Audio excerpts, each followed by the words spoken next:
एक साहूकार के बेटे की बहू थी, जो बहुत सुबह उठकर कार्तिक के महीने में रोजाना गंगा जी नहाने जाती।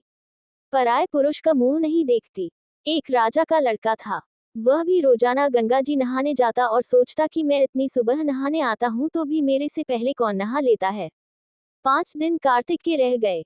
उस दिन साहूकार की बहू तो नहा के जा रही थी। राजा का बेटा आ रहा था। खुड़का सुनकर वह जल्दी जल्दी जाने लगी, तो उसकी माला मोचड़ी छूट गई। राजा आया, उसने सोचा जब माला मोचड़ी इतनी सुंदर है तो इसे पहनने वाली कितनी सुंदर होगी। सारी नगरी में राजा के लड़के ने हेलो फेरा दिया कि जिसकी यह माला मोचड़ी है, वह मेरे पास 5 दिन आएगी, तब मैं उसकी माला मोचड़ी दूंगा। साहूकार के बेटे की बहू ने कहलवा दिया कि मैं 5 दिन आऊंगी, पर किसी को साख भरने के लिए बैठा दियो। राजा ने गंगा जी पर बिछावन करके एक तोते को पिंजरे में टांग कर रख दिया। वह सुबह आई, पहली पैड़ी पर पैर रखा। वह बोली कि हे कातक ठाकुर राय दामोदर पांचू पांडु छठो नारायण भीसम राजा, उस पापी को नींद आ जाए। मैं सत की हूं तो मेरा सत रखना।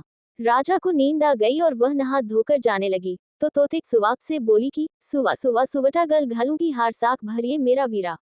सुवा बोला कि कोई वीर भी साख भरा करता है। जब वह बोली कि सुवा सुवा सुपटा पग घालूंगी नेवर साख भरिए मेरा देवर। सुवा ने कहा अच्छा भाभी मैं साख भरूंगा।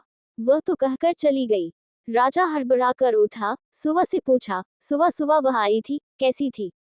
सुवा बोला, आभा की सी बिजली, होली की सी झल, केला की सी कामनी, गुलाब का सा रंग।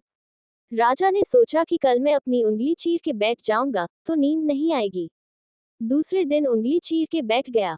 वह आई, उसने वैसे ही प्रार्थना करी, बस उसको नींद आ गई।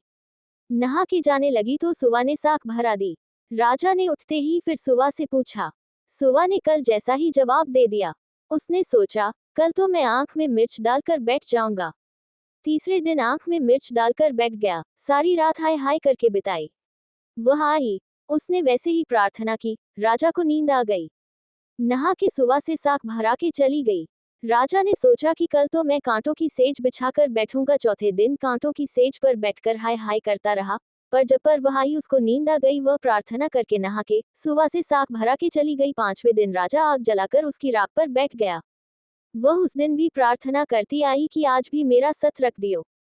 राजा को नींद आ गई। उसने सुवा से साख भरा ली और कहा कि उस पाजी से कह दियो, मेरे 5 दिन पूरे हो गए हैं, अब मेरी माला मोचड़ी मेरे घर भेज देगा। राजा ने उठते ही सुवा पूछा, वह आई थी क्या? सुवा बोला, आई थी, अपनी माला मोचड़ी मंगाई है। थोड़े दिन बाद राजा के कोर निकल आए। त्राही त्राही पुकारने लगा। पुरोहित को बुलाकर पूछा कि सारे शरीर में जलन कैसे लग गई। पुरोहित बोला कि यह कोई पतिव्रता स्त्री का पाप धरा है, जिससे लगी है। राजा ने पूछा कि अब कैसे ठीक होगा। पुरोहित बोला कि उसको तुम धर्म की बहन बनाओ और उसके नहाए हुए जल से नहाओगे तो तुम्हारा जलन कोर ठीक होगा। राजा माला मोचड़ी लेकर उसके घर गया और साहूकार से बोला कि ये तेरी बहू गंगा पर भूल गई थी, यह उसे दे दो और कह देना कि अपने नहाए हुए जल मुझे नहला दे। साहूकार बोला कि वह तो पराये पुरुष का मुंह नहीं देखती, तू इस नाली के नीचे बैठ जा, वह नहाएगी तो तेरे ऊपर पानी पड़ जाएगा। राजा नाली के नीचे बैठ गया। वह नहाई तो जल गिरने से उसकी काया कंचन सी हो गई। हे पचम भीखम देवता, जैसे साहूकार की बहू का सत रखा, ऐसा सबका रखियो।